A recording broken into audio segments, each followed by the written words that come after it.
Graça e paz, Deus os abençoe. Vamos a uma breve e profunda reflexão. O que você está fazendo com a oportunidade de vida que Deus está lhe dando? Se você está assistindo esse vídeo, é sinal que você está vivo. Se você está vivo, é sinal que a graça de Deus está sobre a tua vida. Graça é o favor imerecido, inalcançável pelas habilidades e força humana. O dinheiro não compra, a prata não paga e o ouro não conquista. É Deus vindo até a nós. Deus amou o mundo de tal maneira que deu teu Filho unigênito para todo aquele que nele crê não pereça, mas tenha a vida eterna. João 3,16, um dos versículos mais profundos e conhecidos da Bíblia. A graça cancela o teu passado e potencializa o teu futuro. Não importa o que você fez, o que passou, o que deixou de fazer, o que aconteceu na tua vida. Você não precisa carregar mais o fardo do passado. Ela potencializa o teu futuro para uma nova decisão, uma nova oportunidade de mudança. Mas o que devemos fazer para isso? Com tantos bombardeios da mídia, cultura, informações, acontecimentos, pessoas, opiniões, nós se tornamos muito distraídos e não atentamos para a voz de Deus. E Deus fala a todo momento. Deus fala em silêncio, Deus fala em barulho. Deus fala em tempo de guerras, Deus fala em tempo de paz. Só que nós devemos atentar para a voz de Deus. E nos momentos de crise é onde nós temos mais oportunidade de crescer. Embora nós sentimos dor, medo, angústia, indecisões, desconfortos, tristeza, mas é um momento oportuno para crescimento. É um momento oportuno para sermos disciplinados. Foi de graça, mas não foi barato. É de graça para nós, mas não foi barato. Jesus não comprou com ouro, prata ou coisas corruptíveis. Ele deu o teu próprio sangue. Por isso que rejeitar essa graça é uma afronta a Deus. Você não é condenado porque é pecador, porque nós somos pecadores por natureza. Romanos 3,23 diz que todos pecaram e carecem da glória de Deus. Efésios 2,3 diz que nós somos por natureza filhos da ira. A rejeição dessa graça, essa graça incalculável, inegociável, viva, verdadeira, eficaz, eficiente, que te leva para uma vida eterna. Nós rejeitamos essa graça. Isso é uma afronta contra Deus. Não rejeite essa graça. Não rejeite aquilo que Deus está lhe ofertando, que o dinheiro não pode comprar, a prata não pode pagar. Aquilo que lhe dará muito mais do que você vê aos teus olhos nus. É por isso que o apóstolo Paulo diz assim em 2 Coríntios capítulo 4, 17 e 18. Porque a nossa leve e momentânea tribulação produz para nós eterno peso de glória, acima de toda a comparação. Porque não atentamos para as coisas que vemos, e sim para as que não vemos. As que vemos são passageiras, são temporais, mas as que não vemos são eternas. 1 Coríntios capítulo 2, versículo 9 diz assim: aquilo que os olhos não viram, ouvidos jamais ouviram, jamais penetrou no coração do homem, é o que Deus tem guardado para aqueles que o amam. Como fazer isso? Deus tem guardado algo maravilhoso para você. Atente para a voz de Deus. Como? Confessando nossos pecados. O maior pecado é não reconhecer que é pecador. Você não é pecador porque peca, você peca porque é pecador. Provérbios capítulo 28, versículo 13 diz assim: aquele que encobre as suas transgressões jamais prosperará, mas aquele que as confessa e as deixa, confessa e deixa, esse alcançará misericórdia. Lamentações capítulo 3, versículo 23 diz que as misericórdias de Deus se renovam a cada manhã, e são essas as causas de nós não sermos consumidos.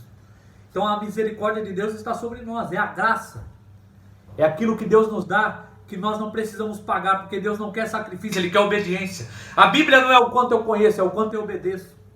Não importa se eu tenho 10, 20, 30 anos de conversão, se eu sou batizado há tantos anos, se eu fiz teologia ou não, importa o quanto ela transformou meu caráter e a minha vida.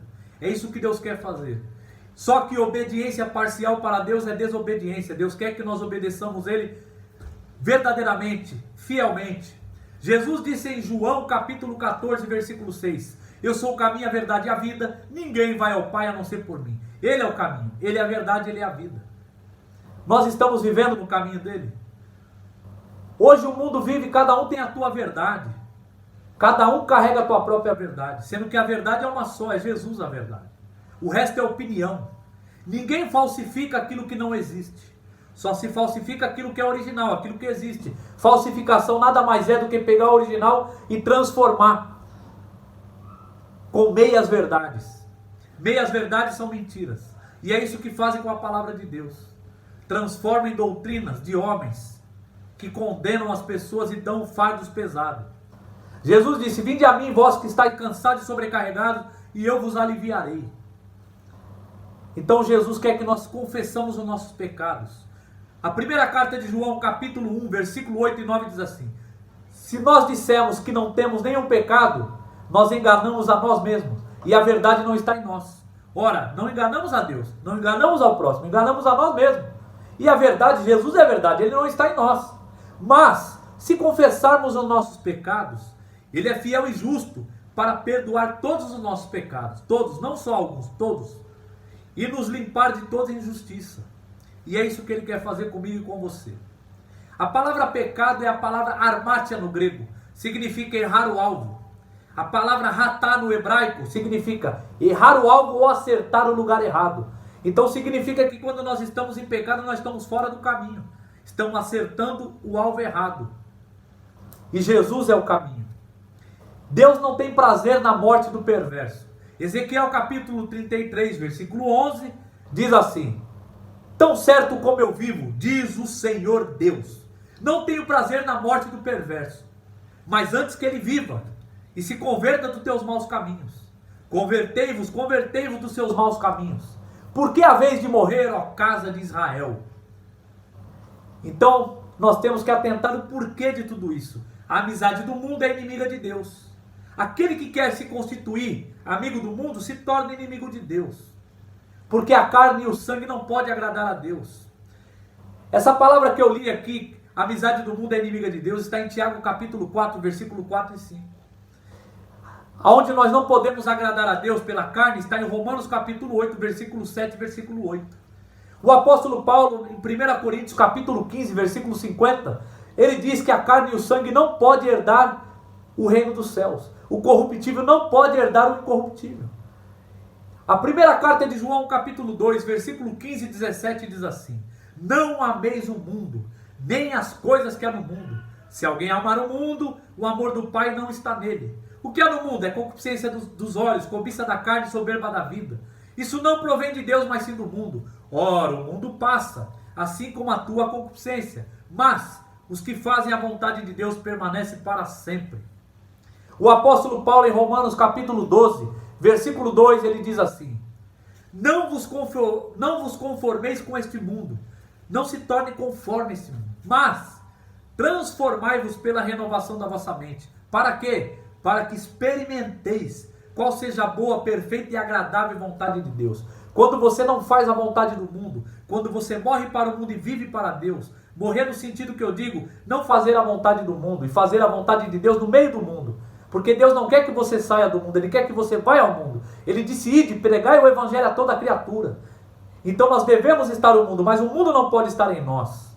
Como eu já disse outras vezes, o navio entra no mar, o mar não entra no navio. O navio entra no mar para chegar ao teu destino. Se o mar entrar no navio, o navio afunda. Então nós devemos estar no mundo para ser luz no mundo. Impactar o mundo e não ser impactado por ele. Influenciar e não ser influenciado. Conduzir e não ser conduzido. É isso que Jesus quer para mim e para você. E isso nós devemos aceitar essa graça e mudar o comportamento. A primeira pregação de Jesus, Mateus 4,17. Arrependei-vos, pois é chegado o reino dos céus. Então arrepender é mudar de comportamento, é mudar de atitude. É o que eu disse lá atrás. A graça cancela o teu passado e potencializa o teu futuro. Você não precisa carregar fardos. Você não precisa ficar ansioso com o futuro, com o incerto. Aquilo que você precisa para amanhã, você já quer hoje. Não, espere o amanhã. Vivo hoje. Preocupação, estar ocupado com antecedência, com aquilo que ainda não aconteceu. Esteja focado no hoje, ouça a voz de Deus. Atente para aquilo que Deus está falando. Ele quer que você experimente a boa, perfeita e agradável vontade dele.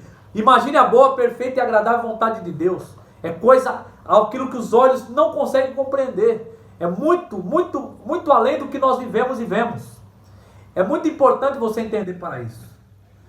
Ele é poderoso para fazer infinitamente, muito mais do que pedimos ou pensamos, segundo o teu poder que opera em nós. Efésios 3:20. Então aceite essa graça, aceite essa palavra, reflita nela. Atente para os textos que foi falado aqui. e viva olhando para o alvo, o autor e consumador da fé, se chama Jesus Cristo. Ele morreu por mim e por você. Tudo que está acontecendo no mundo está profetizado nas Escrituras Sagradas, está apenas se cumprindo, porque Jesus disse, Mateus 24:35, passarão os céus e a terra, mas as minhas palavras não passarão. Deus lhe abençoe, Deus lhe encoraje, Deus lhe proteja, e que você seja reavivado por essa palavra.